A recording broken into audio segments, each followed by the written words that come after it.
Hey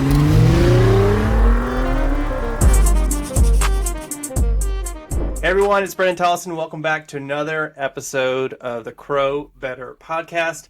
And I'm excited to have Jon Dick with me, who's the SVP of Customer Success. Jon, happy Valentine's Day. Hey, Brendan. Happy Valentine's Day to you too. You know what I love? What's that? I love talking about customer experience. I love talking about customers and how to help them grow. What a day for it. That is such an appropriate way to start this whole segment. So, yep.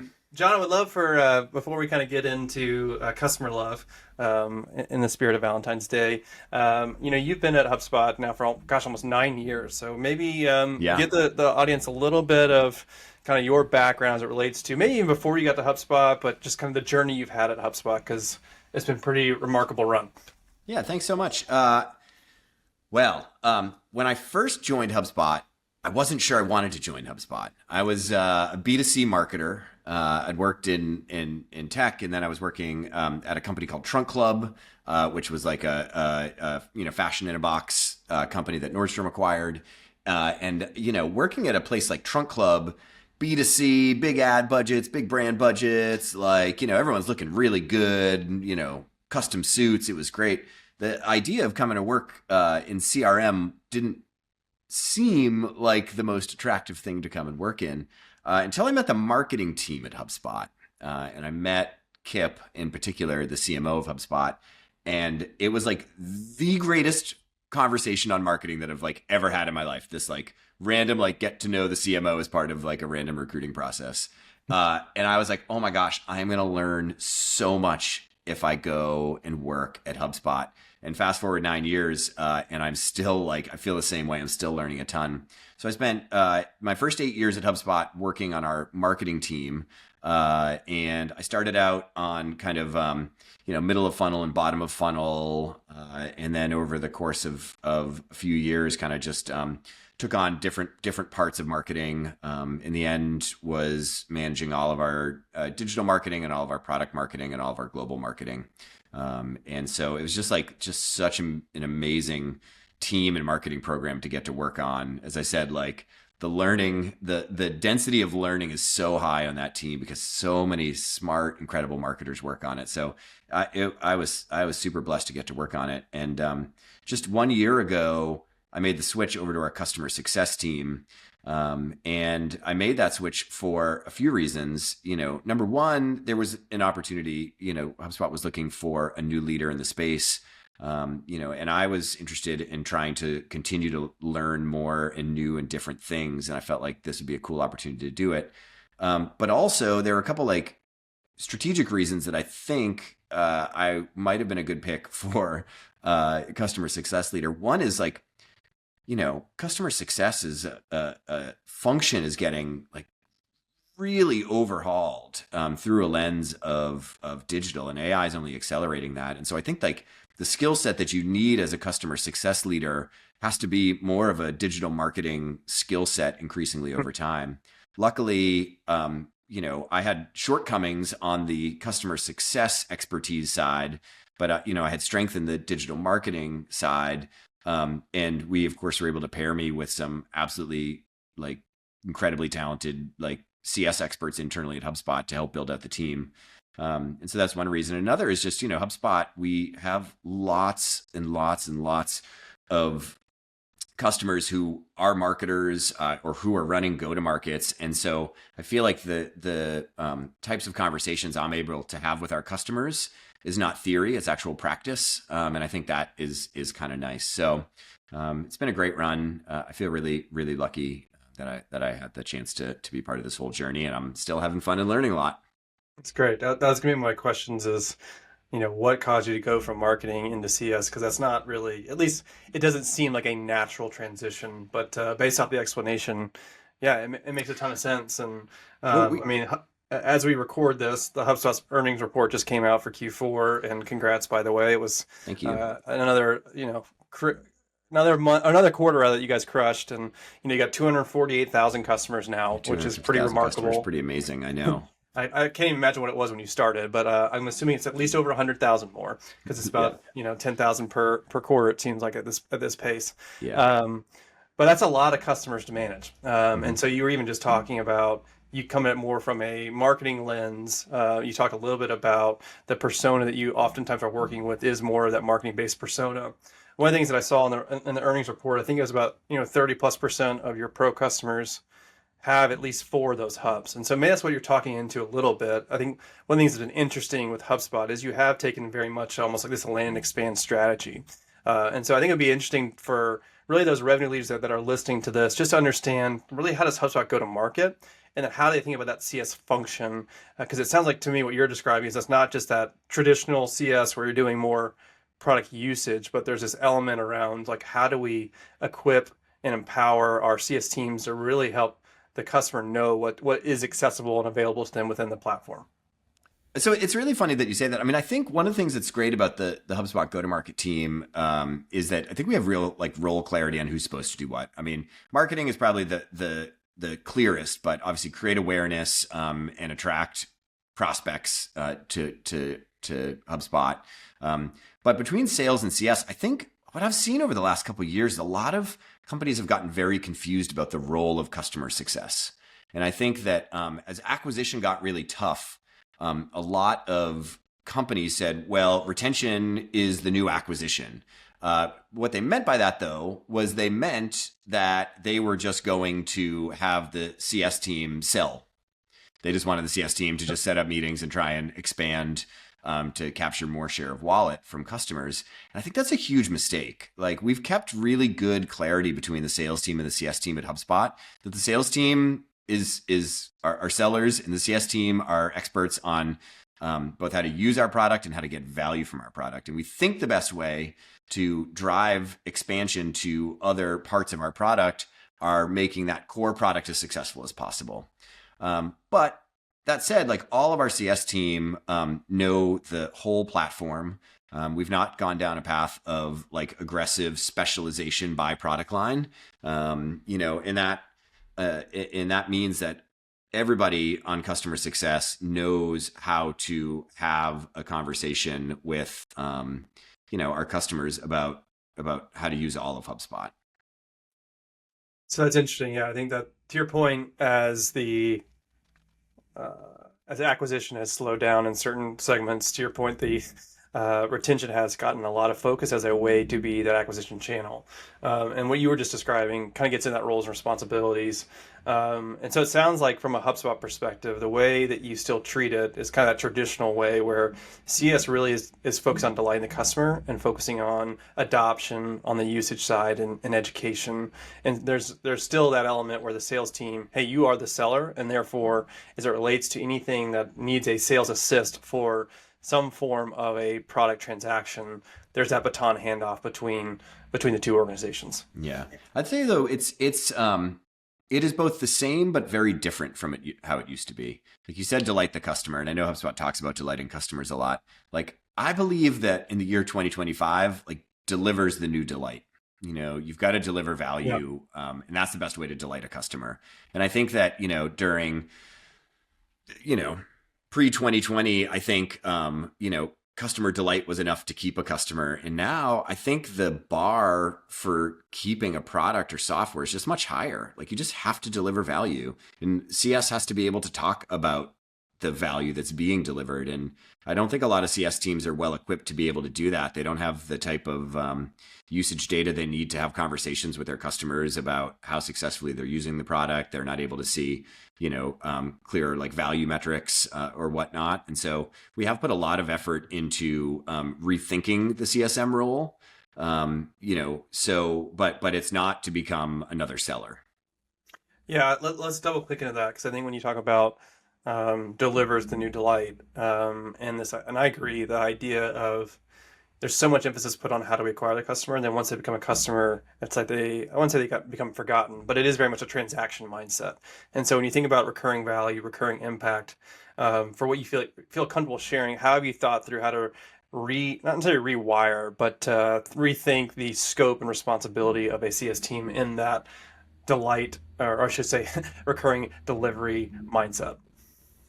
Yeah, well, I mean, I think it starts with, like anything, statement of purpose, goal, incentives. You kind of need to align the whole stack against it. And I think we got a lot more comfortable at HubSpot just saying, like, we care a lot about helping our customers use the product and be successful. And so when it comes to like incentives, like we are very incentivized now on the CS team against, metrics that correlate really closely with usage. A lot of CS teams are gold more on like net revenue retention. We're gold more on gross revenue retention. So we want to stop downgrades and cancels. There are obviously like some expansion components of it, but the primary metric is like we want to stop downgrades and cancels. And the best way to do that is getting customers to use the product. And then it goes into like, well, how are the teams aligned? And I think a lot of CS teams focus more about alignment with their sales partners, which is important. It really does matter, because if CS isn't going to sell, you need to have great sales partnerships. But I happen to think that our CS team has spent more time aligning with our product partners, and that's been a very powerful way to, continue that focus on like how do you drive usage and value. And then we're training on it. We're talking about it more. We're giving a lot more tooling. I think most of our AI investments for the customer success team thus far have been how to leverage a lot of usage data and make it really accessible for our customer success managers to use as they have conversations with customers. So it kind of runs up and down the whole stack of how you kind of have to rebuild it and rethink it. I like that. And meaning, I mean, I really like the idea. CS has always been kind of used as a voice of the customer, but I think what's a little bit unique in what you're describing is HubSpot still has the same end state goal, but how they achieve that is a little bit different, meaning their primary focus is aligning with the product team versus the sales team to ensure that they are successful. And I think a lot of people talk about it, but I think actually HubSpot, from where I sit, I've experienced that. And I think even just listening to how Yamini communicates in these quarterly calls and talking about even like take AI, we'll get into in just a second, but like with any new feature release, it's all about like how do we create something that the customer is actually going to use, and then we can monetize that over time. But it's always putting that customer first of like, hey, what are those things that actually drive usage, and then we can figure out the monetary component to it. So and that's just not just a short-term revenue goal, right? I mean, it does obviously help revenue, because if you're losing fewer customers and fewer downgrade and getting fewer downgrades, like that's just great for your business. It helps your new business and your expansion revenue have a bigger impact.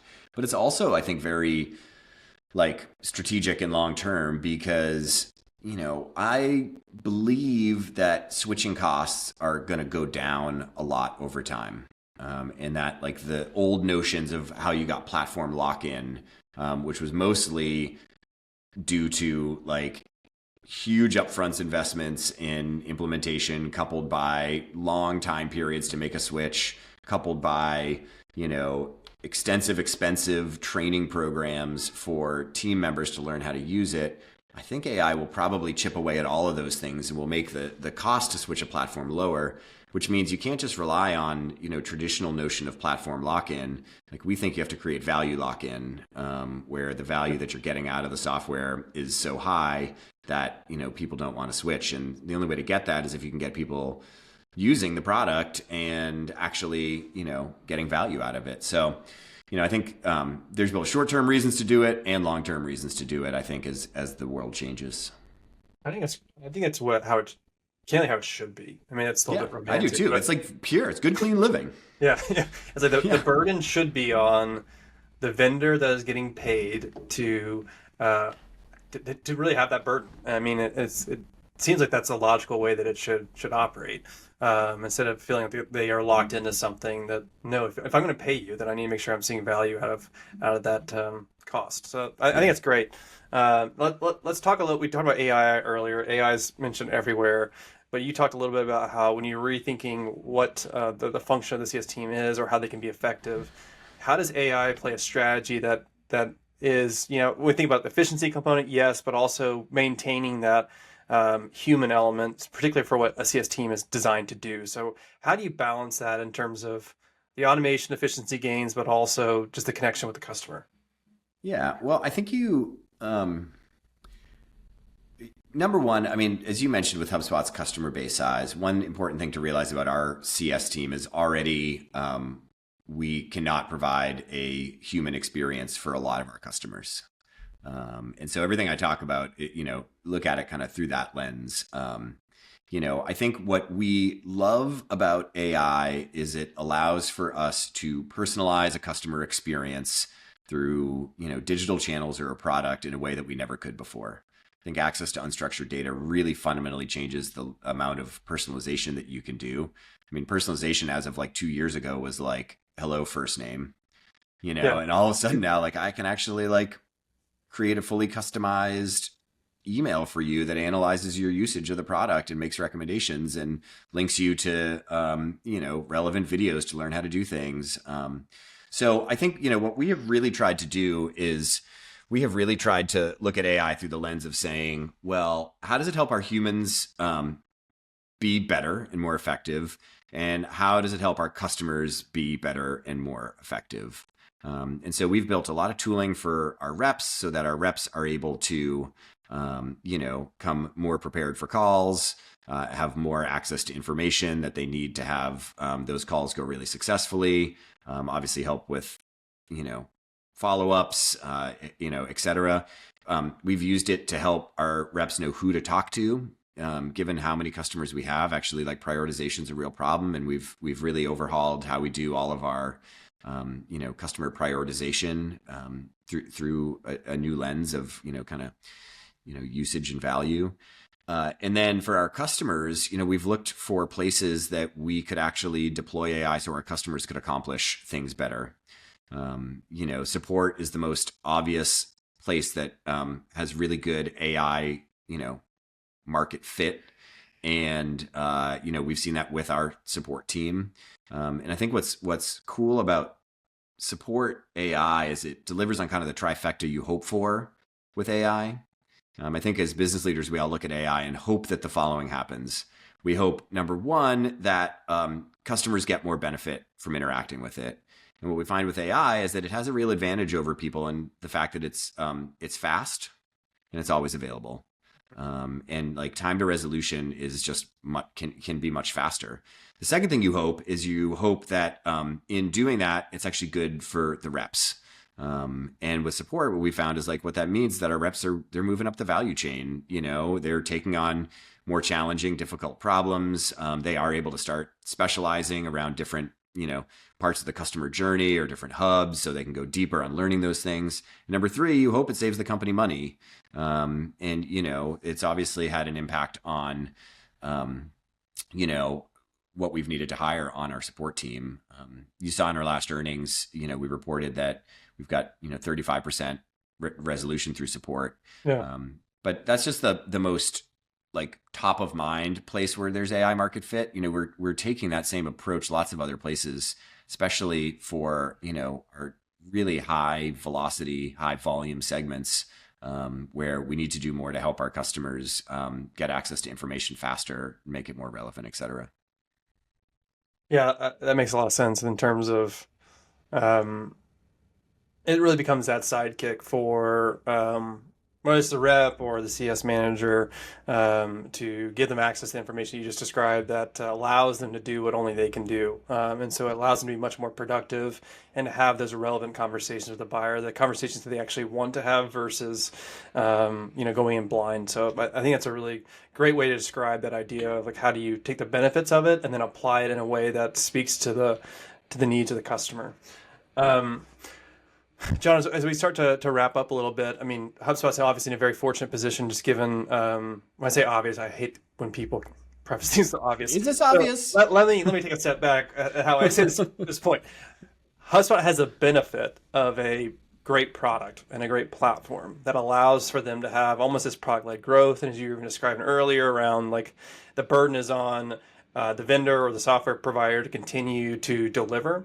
For those that may not, for revenue leaders that's listening that says, hey, that's great for you guys. But I may not be as fortunate, or I'm in services, or I do more one-time type of transactions. Like how, given these themes that we've been talking about, how does that apply into their workspace? What are like the overarching threads that you'd say, hey, it doesn't matter what you're in, these things are are true, and you need to make sure that you're embracing them if you want to be successful in this kind of new era that we've entered. Yeah, I mean, I think that like the three big trends that I see, and I'm talking about a lot right now, I think apply to any revenue leader anywhere who's working with customers.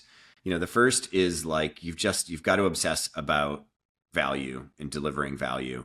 I know it's like so obvious and we say it, but actually ask yourself, like, can your CSMs or can you get on a call and talk to one of your customers and really communicate the value they got out of it? And if not, like there's work to do there. The second is speed. And I think time to that value is the expectations for how fast it should move or accelerating.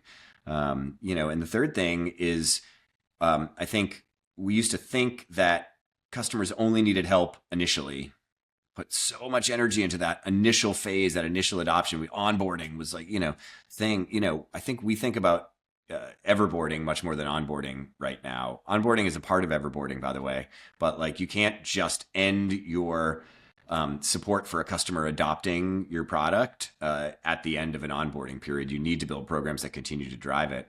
And I think what is, I don't think anything that I said is like that new.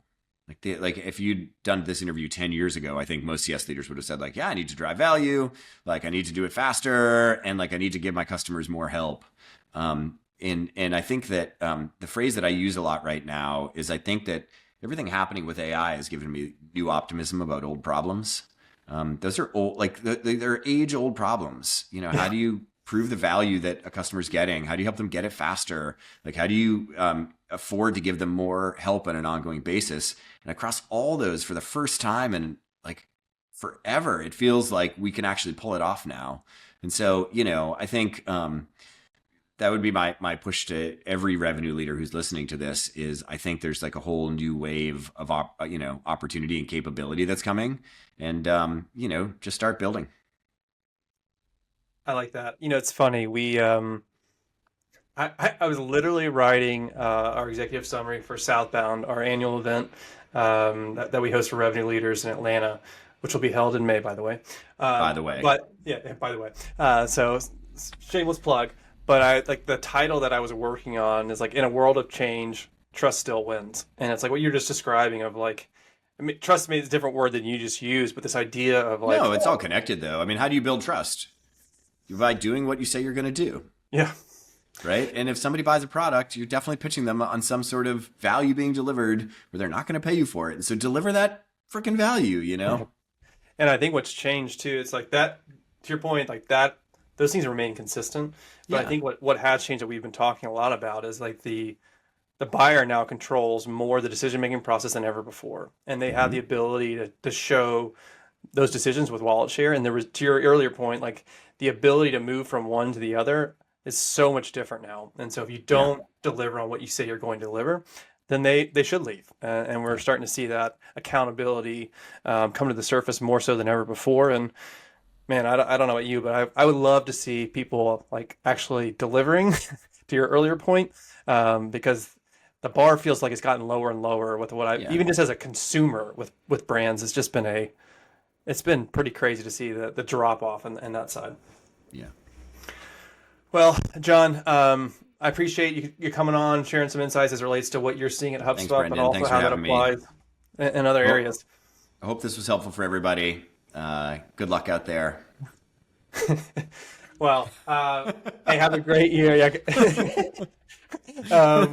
Stay safe.